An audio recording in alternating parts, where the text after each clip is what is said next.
بسم اللہ الرحمن الرحیم۔ منہج کارپوریشن جدہ برائے پروڈکشن و ڈسٹریبیوشن آپ حضرات کی خدمت میں قصص الانبیاء کا مبارک سلسلہ پیش کرنے کی سعادت حاصل کر رہا ہے۔ اب آپ اس مبارک سلسلے کا چھٹا حلقہ سماعت فرمائیں۔ برادران اسلام، واجب الاحترام بزرگوں، دوستوں، بھائیوں، عزیز نوجوانوں، قصص الانبیاء علیہم الصلاۃ والتسلیم کے سلسلہ دروس میں سیدنا ابراہیم الخلیل علیہ السلام کے بارے میں ہم درس میں آیات مبارکہ کی تلاوت کے بعد تشریح و تفصیل کر رہے تھے۔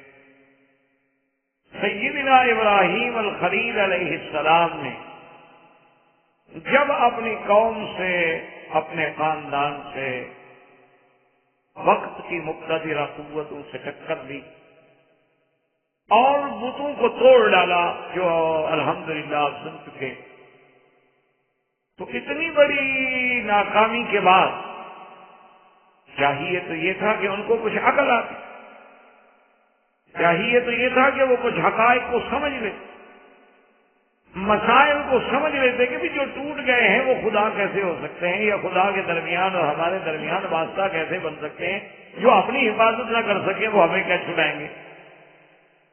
یعنی ان کو مسئلہ سمجھ آنا چاہیے تھا، لیکن بجائے سمجھ آنے کے جہالت میں اور دشمنی میں اور عداوت میں وہ اتنے آگے بڑھ گئے کہ انہوں نے ایک فیصلہ کیا کہ یہاں قرآن پاک نے سورۃ الصافات میں فرمایا ہے کہ انہوں نے آپس میں یہ طے کر لیا قالوا ابنوا له بنيانا فألقوه في الجحيم، اور دوسری جگہ قرآن کا قالوا حرقوه وانصروا آلهتكم ان كنتم فاعلين۔ اس جگہ قرآن کہتا ہے کہ سب نے مل کے فیصلہ کیا کہ حضرت ابراہیم کو جلا دو۔ یہاں بھی قرآن نے دوسرے اسلوب میں بیان کیا قالوا بنوا له بنيانا فألقوه في الجحيم، انہوں نے کہا کہ ایک عمارت بنائے، ایک دیوار بنائے، جگہ بنائے، آگ جلائے، اس میں اس کو ڈال دیں، اعوذ باللہ، آگ میں تاکہ ابراہیم علیہ السلام جو ہے وہ جل۔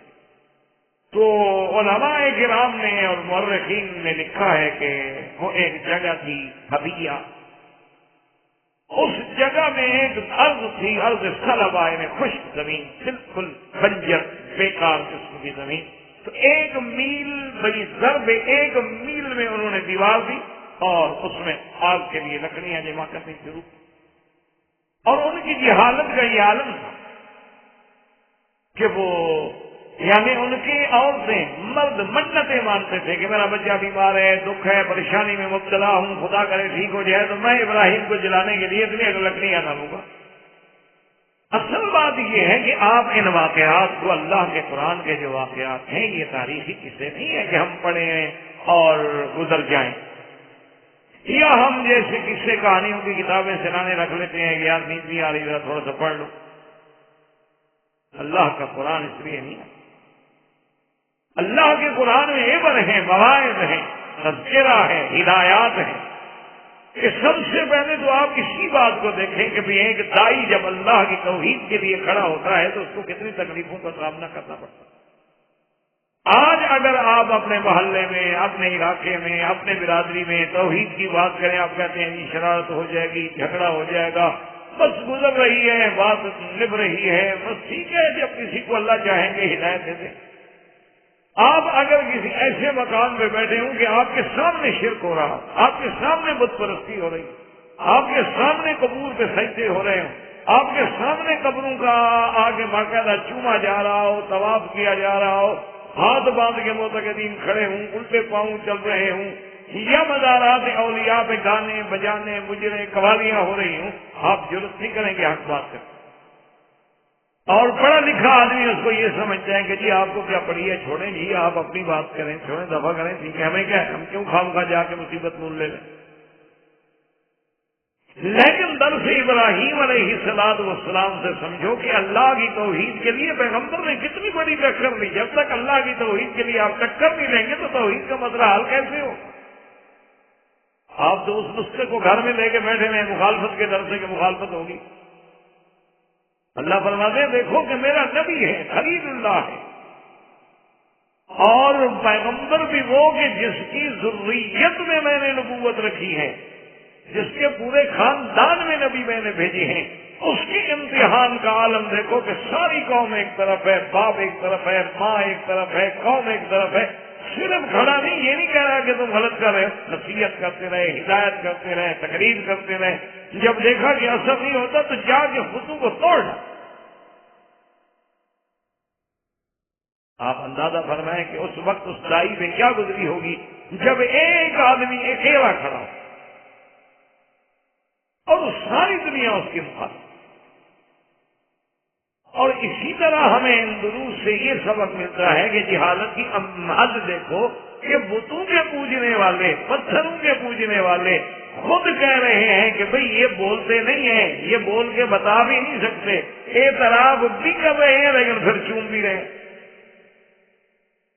یعنی اس سے بڑی کوئی بات ہوگی کہ اللہ کے قرآن نے ان کی کلام کو نقل کیا ہے نا کہ قالوا حرقوہ وانصروا آلہتکم، کیا مل کے ہم ابراہیم کو جلاؤ اور اپنے خداؤں کی مدد کرو. خدا بندوں کی مدد کرتا ہے یا بندے خدا کی مدد کرتے ہیں؟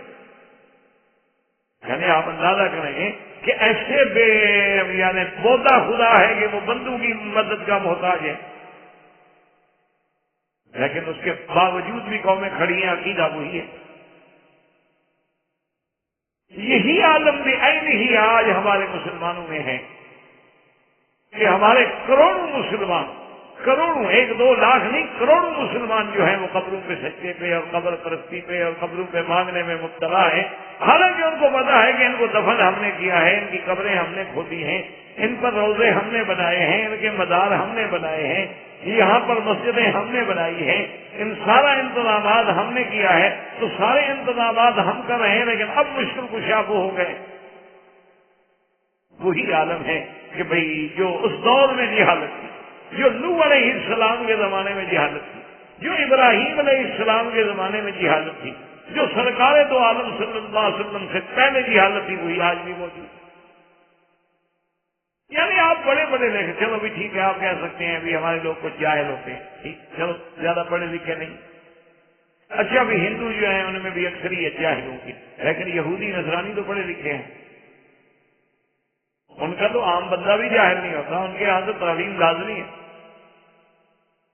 ان کو تو اب آپ انہیں کے بارے میں دیکھ لیں کہ ان کے مذہب کا کیا عالم ہے کہ آپ ایک ہفتہ گناہ کرتے رہیں اور قاضی کے سامنے آ کے اپنے گناہوں کا اقرار کر دیں، وہ معاف کر دیں. یعنی آپ اندازہ فرمائیں کہ گناہوں کی معافی کا چارج جو ہے وہ پادری صاحب کے پاس ہے، اور پادری خود بھی کیا ہے وہ گناہوں میں مبتلا ہو. اور کتنا عجیب سا عقیدہ ہے کہ جی ہم سلیب کی اس لیے قدر کرتے ہیں، ہم نے گلے میں رکھی ہوئی ہے، ہم جیب پر نشان بناتے ہیں، گھر سے نکلنے سے پہلے ہم کراس کا نشان بناتے ہیں کہ عیسیٰ علیہ السلام کو جو سلیب دیا گیا نا اس کو ہم یاد کر رہے ہیں کہ عیسیٰ علیہ السلام جو ہے وہ سولی پہ چڑھ گئے اور ہمارے سارے گناہوں کا کفارہ کر گئے. تو اللہ کے بندے جب سولی پہ چڑھ گئے جو اپنی ذات کو نہیں بچا سکے تمہیں کیا بچائیں گے؟ ان کو بھی سمجھ نہیں آتا. اس لیے اب آپ ان قرآن کے ان واقعات کو جب پڑھیں تو اس میں ذرا غور کریں اور ایک آیت کو بار بار پڑھیں، ایک دفعہ نہیں، آپ 3-4 آیتیں مثلا پڑھیں لیکن ان کو بار بار پڑھیں. اللہ کے قرآن کا معجزہ دیکھیں کہ آپ جتنا زیادہ پڑھیں گے اور غور کریں گے قرآن خود بخود سینے میں اترنا شروع ہو جائے گا، چاہے وہ آپ زبان نہ بھی جانتے ہوں، آپ ترجمہ نہ بھی جانتے، کیونکہ اس کا تعلق جو ہے وہ کلام اللہ سے، اور اللہ کا کلام جو ہے وہ انسانی فطرت کا تقاضا ہے کہ اپنے مالک کی بات کو ہر کوئی سمجھتے. اب دیکھیں نا کہ جانور ہیں، بکریاں ہیں، ریوڑ ہیں، بھینسیں ہیں، گائیں ہیں، اونٹ ہیں، گھوڑے ہیں، گدھا ہیں، آپ لاکھ چیزیں، لیکن جب اس کے چلانے والا اس کا رائی آواز دے گا تو فوراً آ جائیں، کیونکہ وہ بھی اپنے مالک کی آواز کو پہچانتے. تو ہم کیسے بندے ہیں کہ مالک کا کلام نہ پہچانا؟ ہی ہو سکتا ہے.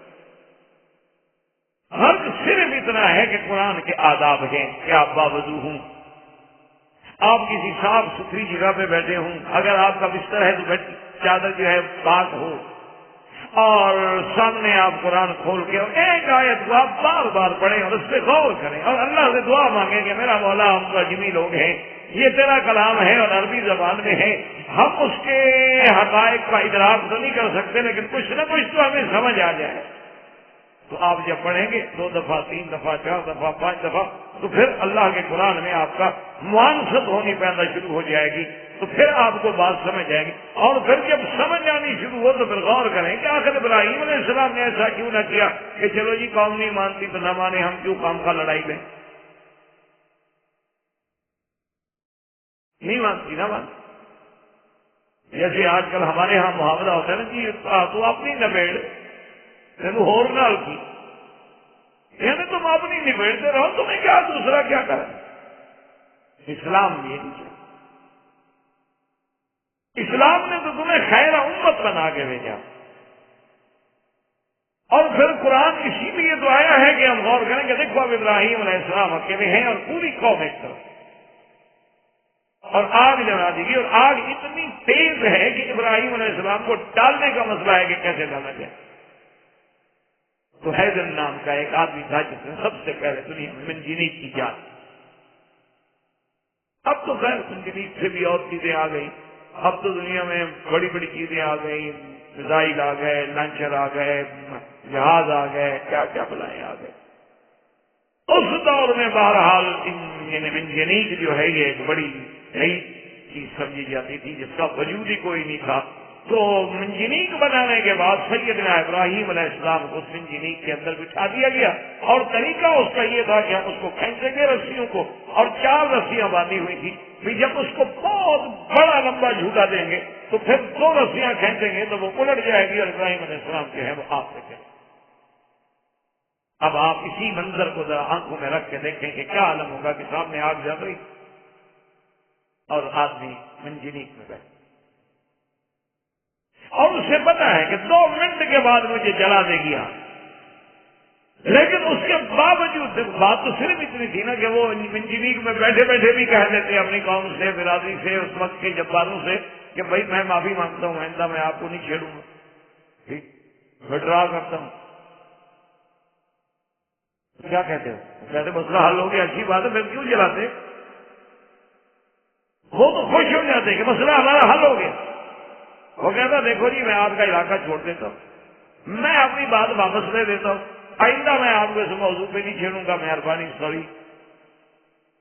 لیکن اللہ کا نبی اپنے مقام پہ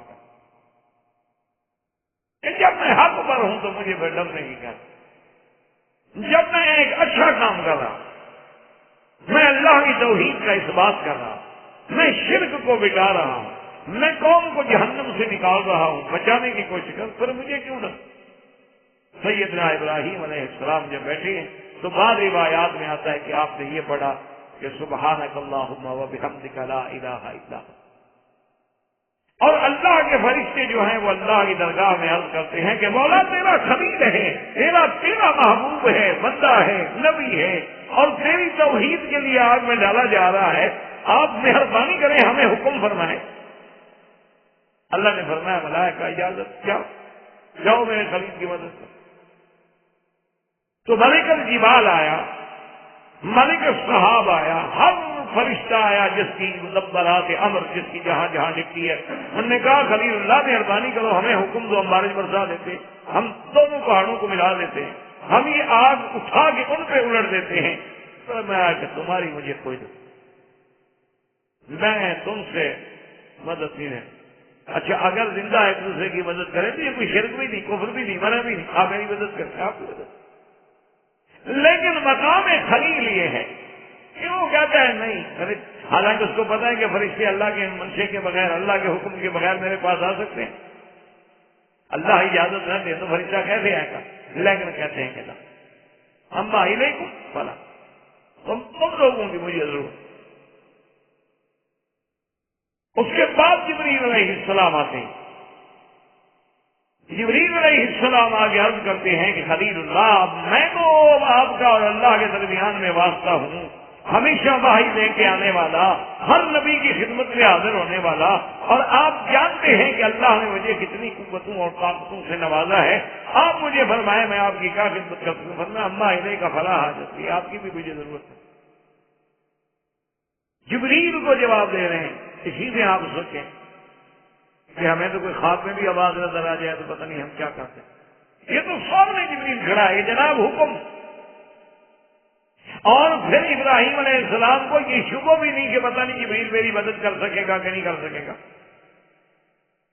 یا جبریل علیہ السلام کی طاقت میں بھی ہے کہ آگ کو بجھا دے یا الٹ دے۔ ان کو یقین ہے کہ جو کریا سدوم جیسی چیزیں جو ہیں ایک پل پہ اٹھا کے لے جا سکتا ہے آسمانوں تک، یہ کیا چیز؟ لیکن فرمایا آپ کی بھی ضرورت ہے۔ اور بعض علماء مفسرین نے یہ بھی لکھا ہے کہ جبریل علیہ السلام نے عرض کیا، اس نے کہا ابراہیم الخلیل کم از کم اپنے اللہ سے تو مانگو، اس سے تو مانگ لو۔ تو سیدنا ابراہیم الخلیل مسکرائے اور فرمایا کہ جبرائیل مجھے یہ بتاؤ میرے اللہ کو پتا ہے یہ ہو رہا ہے کیوں؟ انہوں نے کہا پتا ہے۔ انہوں نے کہا اللہ کے حکم کے بغیر آگ جل سکتی؟ انہوں نے کہا نہیں جل سکتی۔ تو اس نے کہا اللہ میاں اگر ہمیں جلانے پر راضی ہیں تو ہم بھی جلنے پر راضی ہیں، الخلیل راضٍ اللہ حکم الجلیل، ہم تو اپنے رب جلیل کے ہر منشے پہ راضی ہیں، اگر ان کا فرمان اور ان کا منشا یہ ہے کہ ہم جل جائیں تو بس۔ ایک عجیب بات ابراہیم علیہ السلام نے کی جس کا کتابوں میں ذکر ہے، عجیب بات انہوں نے کی ہے۔ کہتے ہیں کہ اللہم انت واحد فی السماء وانا واحد فی الارض اعبدک۔ میرا اللہ یہ منظر عجیب ہے، تو اپنے ملک میں آسمانوں میں اکیلا ہے اور آج زمین میں میں بھی اکیلا ہوں، تیری عبادت کرنے والا اور کوئی نہیں، ایک اکیلا بیٹھا ہوں آپ کی مرضی اور آپ کے ہر حکم پہ راضی۔ اس کے بعد جب کفار نے حکم دیا اور فیصلہ کیا کہ منجینی سے پھینکے تو اللہ پاک فرماتے ہیں کہ پھر ہم نے بھی فرشتوں کو نہیں کہا کہ جائیں، ہم نے بھی پھر براہ راست حکم جاری کیا جس کو قرآن نے سورۃ الصافات میں ذکر فرما دیا ہے، اور دوسری آیت میں بھی فرمایا کہ قُلْ يَا نَارُ كُونِي بَرْدًا وَسَلَامًا عَلَىٰ إِبْرَاهِيمَ۔ اللہ فرماتے ہیں ہم نے حکم دیا آگ کو کہ تم ٹھنڈی ہو جاؤ، بَرْدًا وَسَلَامًا، اور ٹھنڈی ایسی نہیں کہ میرے ابراہیم کو ٹھنڈا کی تکلیف ہو۔ آپ نے دیکھا نا کہ کبھی کبھی سردی زیادہ ہو تو پھر بھی تو تکلیف ہے، اور اگر سردی اور زیادہ ہو تو ظاہر ہے وہ تو آگ سے بھی زیادہ تکلیف ہے۔ اس لیے فرمایا بردن وسلاما علی ابراہیم، ابراہیم پہ ٹھنڈی ہو جا۔ حضرت ابن عباس فرماتے ہیں کہ یہ اللہ کا شان ہے کہ اللہ نے آگ کو حکم دیا اور ساتھ پابند کر دیا کہ علی ابراہیم، اگر اللہ آگ کو ابراہیم کی قید نہ لگاتے تو پوری دنیا کی آگ ٹھنڈی ہو جاتی۔ اور پھر آگ نے عجیب منظر ہے کہ جب حکم ملتا ہے تو آگ صرف ان رسیوں کو تو جلا رہی ہے۔ حضرت ابراہیم علیہ السلام کے کپڑے بھی اتارے گئے اور باندھا بھی، تاکہ کسی طرح بھی نکل کے بھاگ نہ سکے، کسی طرح بھی اپنے آپ کو بچاؤ نہ کر سکے، اپنا دفاع بھی نہ کر سکے، ہاتھ بندھے ہوئے ہیں کپڑے اترے۔ اسی لیے سرکار دو عالم صلی اللہ علیہ وسلم نے فرمایا اول من یقصی یوم القیامت ابراہیم، ہم نے فرمایا سب سے پہلے قیامت والے دن قبروں سے اٹھنے کے بعد جس کو لباس پہنایا جائے گا ابراہیم نے۔ صحابہ نے پوچھا کہ کب لگے یا رسول اللہ، آپ سے بھی پہلے؟ ہم نے کہا مجھ سے بھی۔ صحابہ نے پوچھا حضور کیسے؟ فرمایا کہ اللہ کی توحید کے لیے دنیا میں ان کے کپڑے اتارے گئے تھے، آج اللہ بدلہ دیں گے کہ ساری کائنات کھڑی رہے پہلے میرے ابراہیم کو لباس پہنے۔ تو ابراہیم علیہ السلام جب آگ میں ڈالے گئے تو صحیح روایات میں بخاری میں بھی موجود ہے، تو اس وقت زبان پہ کیا کلمہ تھا؟ کہا حسبنا اللہ، حسبنا اللہ ونعم الوکیل۔ اور یہی وہ کلمہ ہے جو میرے محبوب نے سرکار دو عالم نے اور صحابہ نے جنگ احد کے موقع پہ کہا تھا کہ جب ان کو خبر دی گئی کہ ان الناس قد جمعوا لكم فاخشوهم فزادهم ایمانا وقالوا حسبنا الله ونعم الوکیل فانقلبوا بنعمة من الله وفضل لم يمسسهم سوء. صحابہ نے بھی اور حضور نے بھی احد میں کیا پڑھا تھا کہ حسبنا اللہ. اور بی بی عائشہ پہ جب تہمت لگی اور بی بی عائشہ کو جب پتہ لگا کہ لوگ میرے بارے میں یہ کہہ رہے ہیں تو سب سے پہلے ان کی زبان پہ بھی یہ کلمہ آیا حسبنا اللہ ونعم الوکیل. اس لیے یاد رکھیں علماء نے لکھا ہے کہ کتنی بڑی مصیبت ہو, کتنے بڑے آپ امتحان میں مبتلا ہو جائیں, کتنے اللہ معاف کرے آپ کے خلاف یعنی حاضرت بن جائیں مخالفتوں کے, لیکن اس کلمے کی ایسی برکت ہے کہ اگر آپ یقین کامل کے ساتھ پڑھیں گے تو ساری بلاؤں کو اللہ تبارک و تعالیٰ ٹال دے. اسی لیے بعض علماء کرام نے محض اس کلمے پر کتابیں لکھی, یعنی حسبنا اللہ ونعم الوکیل کے فضائل, حسبنا اللہ ونعم الوکیل پڑھنے کے فوائد سے باقاعدہ مؤلفات ہیں, باقاعدہ کتابیں لکھی گئی ہیں. اور البتہ یہ بات ضرور ہے کہ بعض بزرگ کہتے ہیں 300 دفعہ پڑھیں, بعض کہتے ہیں 313 دفعہ پڑھیں, بعض کہتے ہیں 500 دفعہ پڑھیں, بعض کہتے ہیں 600 دفعہ پڑھیں. تو مختلف پڑھنے کے تو طریقے ہو سکتے ہیں, لیکن اس میں تو کسی کا اختلاف نہیں ہو سکتا ہے کہ جب یہ آدمی کلمہ پڑھے اور خدا پہ یقین کامل ہو تو اللہ تبارک و تعالیٰ اس کو سرخرو فرماتے ہیں اور ہر مصیبت سے بچا دیتے ہیں. اگر سیدنا ابراہیم الخلیل کی زبان مبارک سے نکلا تو یہی کلمہ نکلا, اور سرکار دو عالم صلی اللہ علیہ وسلم سیدنا محمد الرسول اللہ اور آپ کے صحابہ کی زبان سے کلمہ نکلا تو یہی نکلا حسبنا اللہ ونعم الوکیل. اور سیدہ عائشہ صدیقہ رضی اللہ تعالی عنہا پر جب اتنا بڑا مسئلہ افق پیدا ہوا تو ان کی زبان سے بھی یہی کلمہ نکلا حسبنا اللہ ونعم الوکیل. تو سیدنا ابراہیم علیہ السلام کو جب آگ میں ڈالا گیا تو اللہ کی شان دیکھیں کہ آگ نے رسیاں تو جلا دی لیکن ابراہیم علیہ السلام کچھ. اور بعض روایات میں ہے کہ وہ جبریل علیہ السلام ساتھ کھڑے, یعنی اس وقت بھی ساتھ کھڑے ہیں اور ابراہیم علیہ السلام کی پیشانی سے پسینہ پوچھ رہے ہیں. صرف اتنی احساس ہوا کہ پسینہ آ گیا اور کچھ نہیں. اور اس آگ میں 1 دن نہیں, 2 دن نہیں, 3 دن نہیں, بعض روایات کے مطابق 40 دن اور بعض روایات کے مطابق 50 دن ابراہیم علیہ السلام نے گزارے. اور سیدنا خلیل فرماتے تھے انا اب ایام لی, سب سے بہترین میری زندگی کے جو دن تھے وہی تھے جب میں آگ میں تھا.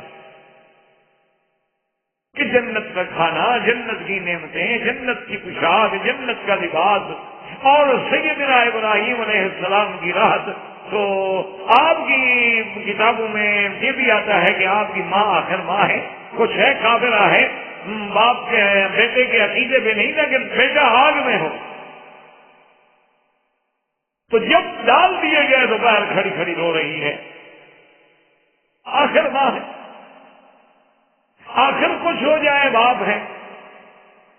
جب ابراہیم علیہ السلام کو آگ میں ڈال دیا گیا تو باپ اور ماں دونوں باہر کھڑے ہو جاتے ہیں خفیہ مقام پہ اور رونا شروع کر دیتے ہیں کہ ہمارا بیٹا جل گیا. اللہ تبارک و تعالیٰ نے حکم دیا ملائکہ کو کہ ان کے سامنے ابراہیم علیہ السلام تک حجاب ہٹا دو آ کے کہ اپنی آنکھوں سے دیکھ لیں کہ ابراہیم بیٹھے. جب ان حجابات کو ہٹایا گیا تو اس لیے علماء نے لکھا ہے کہ اعجب کلمۃ قالھا ابو ابراہیم, یہ سب سے عجب کلمہ ہے جو انہوں نے کہا. کہنے لگے کہ نعم الرب رب ابراہیم, کہ ابراہیم رب تو تیرا رب ہے جس نے تیری آگ میں بھی حفاظت. اور ماں جب رونے لگی اور ماں نے فریاد کی تو اللہ نے حکم دیا کہ اسی ماں کے لیے, کیونکہ ماں دور سے چیختی ہے روتی ہے, کہتی ابراہیم ایک دفعہ تو مجھے اندر آنے دو, میرے لیے بھی دعا کر دو, میں ایک دفعہ تو بیٹے کو مل لوں. ابراہیم علیہ السلام نے دعا کی, اللہ نے حکم دیا کہ داخل ہو, آگ کو مت جلاؤ. ابراہیم کی اماں آئی, فقبلت تعالیٰ سے بوسہ بھی دیا, ملاقات بھی کی, خاتانہ کا تھا, گلے سے بھی لگایا لیکن اسلام نہیں لیا. کروا. تو اتنے دن گزارنے کے بعد, آگ کے امتحان سے گزرنے کے بعد تو ہمیں کیا درس قرآن پاک کے قصے سے سبق ملتا ہے کہ اگر اللہ کی توحید کے لیے، جیسے کہ حضور نے فرمایا تھا کہ لا تشرک باللہ ان قتلت او حرقت، کہ اے ایمان والوں اگر اللہ کی توحید کے لیے تمہیں آگ میں بھی ڈال دیا جائے، تمہیں جلا ڈالا جائے، تمہیں ٹکڑے ٹکڑے کر دیا جائے، لیکن شرک نہیں کرنا۔ ہمیں کیا سبق ملا اس قصے سے؟ یہی وہ بات تھی نا آخر جس نے سیدنا بلال رضی اللہ تعالیٰ عنہ کو تڑپنے پہ مجبور کر دیا کہ تڑپ رہے ہیں، انگاروں پہ ڈالا جا رہا ہے، آگ پہ ڈالا جا رہا ہے، سینے پہ پتھر رکھے جا رہے ہیں، کوڑے برسائے جا رہے ہیں، اور اسی شدت عذاب میں بلال بے ہوش ہو جاتے ہیں۔ لیکن جب ہوش آتا ہے تو زبان میں ایک ہی بات ہے، احد احد۔ سیدنا ابراہیم علیہ السلام آگ سے بھی نکلا۔ اب جب آگ سے نکل آئے تو اس آگ کے فوراً بعد انہیں اس وقت کے بادشاہ نے بلایا۔ اب اسے پتہ لگ گیا بھی عجیب بات ہے، اس کا مطلب یہ ہے کہ ہم اس کا مقابلہ یوں تو نہیں کر سکتے، اس کا معنی ہے کہ اس کے ساتھ میں ڈیلاگ کریں، مذاکرات کریں۔ اور اسے یہ ضرور ناز تھا کہ میں بادشاہ ہوں، میرے پاس اتنا بڑا ملک ہے، اور پھر میرے وزیر ہیں، مشیر ہیں، اور ابراہیم علیہ السلام اکیلا ہے جس کا کوئی ساتھی بھی نہیں۔ چلو اگر ہم اس طرح اس کو شکست نہیں دے سکتے، وہ آگ سے بھی کسی طرح بچ گیا ہے، تو اب اس کا علاج یہ ہے کہ ہم اس کے ساتھ بات کرتے ہیں تاکہ ہم اسے باتوں میں شکست دے سکیں، شاید تاکہ ہمارا مسئلہ حل ہو جائے۔ ورنہ یہ تو عجیب بات ہو گئی کہ پوری طاقت ایک طرف ہے، اکیلا ابراہیم ایک طرف ہے، اور وہ بھی جوان آدمی، پتہ ہی ہے پارو لہو ابراہیم۔ بادشاہ نے حکم دیا کہ ابراہیم علیہ السلام میرے پاس آئیں اور میرے ساتھ بات کرنا سمجھیں۔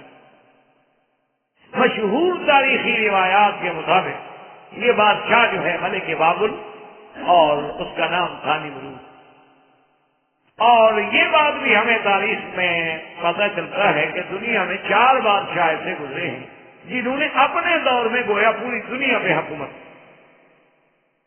ورنہ ان کے بعد کوئی ایسا آدمی پھر نہیں آیا، یعنی اپنے اپنے دور۔ آج تو دنیا بدل گئی، آج تو حالات ہی بدل گئے۔ وہ 4 بادشاہ جو تھے، 2 مسلمان اور 2 کافر۔ مسلمانوں میں 2 بادشاہ جنہوں نے پوری دنیا پہ گویا کہ سلطنت کی ہے، ایسی کسی کو نہیں ملی، ایک سیدنا سلیمان علیہ السلام اور ایک ذوالقرنین۔ یہ ایسے دونوں بادشاہ ہیں کہ ان کو اللہ نے جو چیز اور جو نعمتیں اور جو قوت اور جو طاقت اور جو شوقت اور جو وسعت عطا فرمائی ہو کسی کو نہیں۔ اور کافروں میں بھی 2 بادشاہ گزرے ہیں، ایک نمرود اور ایک بخت نصر۔ انہوں نے بھی اپنے دور میں گویا کہ پورے اس وقت کی آبادی پہ حکومت کی ہے۔ ان میں یہ نمرود تھا جس نے 400 سال تک حکومت کی۔ اس دور میں لوگوں کی عمر جو ہے 500 600 1000 سال۔ تو یہ نمرود جو ہے ملک بابل جو ہے بہت بڑا جابر، جبار، متکبر۔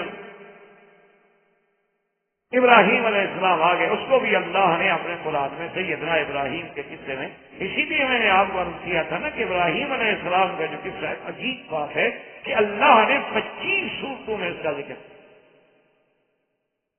اور اللہ تبارک و تعالیٰ نے قرآن پاک کی 73 آیات میں صرف ابراہیم علیہ السلام کا قصہ ذکر کیا۔ تو اس مناظرہ ابراہیم علیہ السلام نمرود کے ساتھ جو اس کو بھی اللہ نے قرآن الم تر الی الذی حاج ابراہیم فی ربہ ان آتاہ اللہ الملک اذ قال ابراہیم ربی الذی یحیی ویمیت قال انا احیی وامیت قال ابراہیم فإن اللہ یأتی بالشمس من المشرق فأت بها من المغرب فبہت الذی کفر واللہ لا یہدی القوم الظالمین۔ اللہ فرماتے ہیں کہ میرے نبی علم تر الی الذی، یعنی علم تعلم، رؤیت جو ہے یہاں علم کے معنی میں ہے کہ میرے محبوب آپ کو علم ہے کہ ابراہیم علیہ السلام کا جو بادشاہ ہے وقت کے ساتھ مناظرہ ہو، وہ بادشاہ کون تھا؟ نمرود۔ اور مناظرہ جب ہوا تو نمرود نے بھی دعویٰ کیا تھا کہ میں بھی خدا ہوں۔ ابراہیم علیہ السلام نے کہا کیسے تم خدائی کا دعویٰ کرتے ہو؟ خدا تھوڑے ہو تم؟ میں کہا کیوں؟ تو مجھے خدا نہیں مانے انہیں؟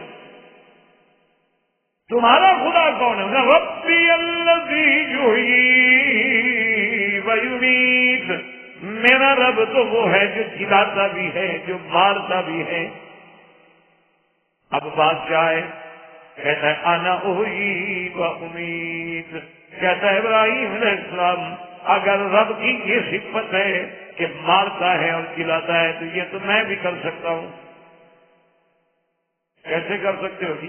دو قیدیوں کو جیل سے بلا لیا جن کے بارے میں سزا ہے، ایک کے بارے میں سزا ہے موت کا فیصلہ ہو چکا تھا اور ایک کو ابھی سزا نہیں ہوئی تھی، دونوں کو بلا لیا اور جس کو سزا موت ہوئی تھی کہا جاؤ میں نے تمہیں بری کیا، اور جس کو نہیں ہوئی کہا اس کو قتل کر دو۔ دیکھو ابراہیم علیہ السلام میں نے دیکھو نا اس کو سزا موت ہو چکی ہے، مر گیا، میں نے جلا دیا۔ ابراہیم علیہ السلام سمجھ گئے کہ ایک تو یہ کودن ہے، اس کو بات ہی سمجھ نہیں آئی کہ میں نے کیا کہا ہے اور یہ کیا کہا۔ بھائی مارنا اور جلانا یعنی کسی چیز کو زندہ کرنا، جلانا، اس میں حیات ڈالنا کہ بندہ کچھ نہیں، لیکن اللہ نے ایک بچے کو پیدا کر دیا، یہ احیا ہے، اور پھر اس کو موت دینا، یہ کہہ کہ قیدی کو چھوڑ دینا ہے، کسی کو سزا موت دے دینا۔ ایسے تو میرا ایک عام بچہ جو ہے وہ بھی کبھی تلوار لے کے نکل میں کھڑا ہو جائے، گزرے اس کو مار ڈالے، ہوگا میں بھی خدا ہوں اس لیے کہ میں نے بات دیا۔ یہ کیا بات؟ اس طرح تو سانپ بھی کسی کو ڈنگ مار کے مار دیں تو سانپ بھی خدا ہو گیا۔ ہر زہریلی چیز جو ہے وہ کسی کو مار دے وہ بھی سانپ، وہ بھی خدا ہو گیا۔ اچھا شیر آئے دیکھے بندہ کھڑا ہے، اچھا جی نہیں کھاتے، واپس چلا جائے، بچا دیا، اس نے بھی بچا دیا، یہ کیا بات؟ تو حضرت ابراہیم علیہ السلام سمجھ گئے کہ یہ کرسی پر تو بیٹھا ہے کودن، عقل ہوتی تو کوئی خدا بنتا بڑا بندہ۔ اگر عقل ہوتی تو کوئی آدمی خدائی کا دعویٰ کر سکتا ہے، جو صبح شام لیٹرین میں اپنی گندگی پہ بیٹھتا ہو وہ بھی خدا ہوتا ہے۔ اسی لیے حضرت علی رضی اللہ تعالیٰ عنہ نے کیا بات فرمائی ہے، اللہ ان کی شان کو اور زیادہ بلند فرمائے، رضی اللہ عنہ وارضاہ، فرماتے تھے کہ مجھے تو سمجھ نہیں آتی کہ انسان کیسے تکبر کرتا ہے اور کیسے اکڑتا ہے اور بڑا بنتا ہے۔ اولہ نطفۃ وآخرہ کی، فرماتے تھے کہ اس کی ابتدا کیا ہے؟ گندا پانی، بدبودار، مہین، حقیر، کپڑے کو لگ جائے تو آدمی کو نیند میں آئے گا، اور آخر انجام کیا ہے؟ جیفا، یعنی مر جائے اسے رکھ دو، کتنے دن رکھیں گے آپ تلاجے میں نہ رکھیں، ایسے رکھ کے دیکھ لیں کہ چلو جی ہمیں ابا سے پیار ہے تو 4 تک رکھے ہیں گھر میں، سارا محلے والے آ جائیں ڈنڈے دے کے کہ جی نکالو کیا بدبو ہو گئی، کیا عذاب آ گیا۔ تو فرمایا اول جس کا نطفہ ہے اور انتہا جس کی جیفا ہے وہ کیسے اکڑتا ہے اور تکبر کرتا ہے کہ میں کس بات کی۔ اور ایک اور جگہ فرماتے ہیں حضرت علی رضی اللہ تعالیٰ عنہ، فرماتے اولہ نطفۃ، ابتدا کیا ہے؟ نطفہ، اور درمیان کیا ہے؟ فرماتے ساری زندگی پیٹ میں اٹھا کے کیا پھر رہا ہے؟ گندگی کا ذرا، اور موت کے بعد کیا ہے؟ جیفا، تو اکڑ کس بات۔ اور اسی طرح سیدنا علی رضی اللہ تعالیٰ عنہ نے ایک عجیب بات فرمائی ہے۔ سیدنا علی عجیب بات کیسے نہ کریں کہ دنیا کا اللہ کے نبی کے بعد تیسرے نمبر پہ خطیب گزرے ہیں۔ سیدنا علی تیسرے نمبر کا خطیب ہے پوری دنیا میں اللہ کے نبی کے بعد، اتنا بڑا آدمی ہے، اتنا پڑھا لکھا آدمی ہے۔ تو سیدنا علی رضی اللہ تعالیٰ عنہ فرماتے تھے کہ مجھے حیرت ہوتی ہے انسان کے تکبر کرنے کے بعد، جناب میں ایسا اور میں افسر اور میں اللہ نے انسان بنایا ہے تو تواضع اختیار کرو، انکساری اختیار کرو، عزت اختیار کرو، تاکہ اللہ تمہیں اور شان دے، اللہ تمہیں اور عظمت دے، اللہ تمہیں اور عزت دے، تم جتنی جھکو گے اور اٹھو گے۔ آپ نے دیکھا ہے نا کہ جس درخت پہ جس شاخ پہ ثمر لگا ہوا وہ شاخ ہمیشہ جھکتی، اور جس درخت پہ کچھ نہ اٹھو تو بند کھڑا ہوگا آ کر کے۔ دیکھ لیں آپ کیا، ہر وہ شاخ جس میں ثمر لگا وہ جم جائے، اسے لازم جھکنا۔ تو حضرت علی رضی اللہ تعالیٰ نے کیا عجیب بات فرمائی، فرمایا مجھے حیرت ہے کہ انسان سب سے اعلیٰ غذا انسان کی کیا ہے؟ شہد. اور فرمایا وہ شہد کیا ہے؟ ایک کیڑے کا فضلہ ہے، گندگی ہے کیڑے کی. شہد کی مکھیاں گندگی نکالتی ہیں نا، وہی تو گاہک میں شہد ہے. اور کیا ہوتی ہے؟ آتی ہے جو نکالا وہ شہد ہے. اس کی اعلیٰ ترین غذا جو ہے وہ ایک مکھی کا گند ہے. اور کہنے لگے اس کا اعلیٰ ترین لباس کیا ہے؟ جی فلاں آدمی بڑا آدمی ہے جی ریشمی کپڑے پہنتا ہے، ریشم کا کیڑے کا گند ہے. اور میں اس کا اعلیٰ لباس کیا ہے؟ وہ بھی کیڑے کی گندگی. اعلیٰ خوراک کیا ہے؟ وہ بھی کیڑے کی گندگی. اور خود اٹھا کے کیا پھر رہا ہے؟ وہ بھی گندگی. مرنے کے بعد کیا بن جانا ہے؟ وہ بھی گندگی. اور اس کے بعد بھی کہے کہ میں خدا ہوں. اس لیے سیدنا ابراہیم علیہ السلام سمجھ گئے کہ کرسی پہ بیٹھے اور معلوم ہوتا ہے کہ حضرت جو ہیں اس کو تو سمجھ ہی نہیں. عجیب بادشاہ. اچھا ویسے خیر بادشاہ ہوتے ایسے ہیں، اللہ ماشاء اللہ. ہمارے یہاں تو عام محاورہ ہے، کہتے نہیں بادشاہ ہے. بادشاہ کیا مانا؟ یعنی کچھ نہیں سمجھتا بادشاہ، اس لیے محاورہ ہو جاتا. کیوں؟ اصل وہ سمجھتے اس لیے نہیں کہ سمجھنے والے اور لوگ ہوتے ہیں، تو ان کی اپنی سمجھ پھر کام کرنا چھوڑ دے. وہ ہمارے یہاں ایک نواب آپ بہالپور تھے، انہوں نے اپنے مشیر کو حکم دیا کہ کچھ مجسٹریٹ بھرتی کرنے ہیں اور کچھ ان کے لیڈر اور کچھ کلرک کو. انہوں نے کہا ٹھیک. تو وہ مشیر صاحب نے جب بھرتی کی نا جی ماشاءاللہ، جو بی اے ایم اے تھے ان کو تو بنایا لیڈر اور کلرک، اور جو میٹرک پاس اور مڈل پاس تھے ان کو بنا دیا مجسٹریٹ. اب جناب وہ سارے اسٹیٹ میں بڑی عجیب سی بات ہو گئی کہ یہ اچھا نصیب ہے بھائی ایک آدمی بیچارے نے ایم اے کیا ہے وہ تو بنے گا کلرک اور ریڈر، اور جو میٹرک پاس ہے یا مڈل پاس ہے وہ بن گیا ہے جناب مجسٹریٹ. نواب بہالپور کو شکایت کی گئی کہ حضرت یہ کیسی بھرتی ہے؟ یہ تو دنیا کا کوئی نرالا نظام ہم نے دیکھا ہے. تو نواب صاحب نے اس کو بلایا، کہا مشیر صاحب کیا آپ نے کیا حرکت کی؟ اس نے کہا سائیں مجسٹریٹ نے تو سنانا ہوتا ہے، فیصلہ لکھنا تو انہوں نے ہوتا ہے، یہ پڑھے لکھے ہونے چاہیے، اس کے پڑھے لکھے ہونے کی کیا ضرورت ہے؟ انہوں نے کہا سائیں ویسے آپ کی مرضی ہے، صاحب نے تو صرف منظور نامنظور کرنا ہوتا ہے، اس نے نہ لکھنا ہے نہ اس نے شہادتیں قلم بند کرنی ہے، اس نے تو آرڈر سنانا ہے، سنانے کے لیے ورلڈ پاس کافی ہے. تو اس لیے جب یہ عالم ہو، آج میں پڑھ رہا تھا ایک آدمی کا کہ وہ نوکری ڈھونڈنے کے لیے حضرت تشریف لائے اسکول کے پرنسپل، کالج کے پرنسپل کے پاس، یہ چوکیدار کی جگہ خالی ہے مجھے وہ دے دو. تو اس نے کہا کچھ پڑھے لکھے؟ اس نے کہا کہ نہیں. اس نے کہا دستخط تو کر لیتے؟ اس نے کہا نہیں جناب میں تو انگوٹھا لگاتا ہوں. اس نے کہا پھر میں نوکری نہیں دے نہ دی. وہ جناب یونین کونسل کا الیکشن لڑا، چیئرمین بن گیا، ڈسٹرکٹ کونسل کا الیکشن لڑا، ڈسٹرکٹ کونسل میں آ گیا، بنتے بنتے منسٹر بن گیا، اور ایز اے وزیر اسی کالج کا وزٹ کرنے کے لیے آیا. پرنسپل سارے لائن لگے ہوئے ہیں، وزیر صاحب آ رہے ہیں. تو سارا دورہ بھگتنے کے بعد جب جانے لگے تو پرنسپل کو بات تو یاد تھی نا، تو اس نے ایسا ایسا کہا، اس نے کہا جناب کاش کہ آپ کچھ پڑھے لکھے ہوتے تو پتہ نہیں آپ کہاں پہنچے. تو کہا پھر آپ کا چپراسی ہوتا. اس نے تو اس انداز میں کہ میں اس کو یاد بھی دلا دوں اور برا بھی تو نہ سمجھے نا، وزیر ہے نا، نوکری سے نہ نکالنے کا. سر آپ نے دیکھے نا کیسے ترقی کی ہے، اگر آپ پڑھے لکھے ہوتے تو پتہ نہیں آپ کیا بنتے. انہوں نے کہا پھر آپ کا چپراسی ہوتا، چوکیدار ہوتا. شکر ہے میں پڑھا ہوا نہیں تھا. تو جب یہ عالم ہو تو اس لیے ابراہیم علیہ السلام کو بات سمجھ آئی. انہوں نے کہا یہ تو سمجھا ہی نہیں، عجیب آدمی ہے، ایک قیدی کو چھوڑ دو بس میں مارتا ہوں جلاتا.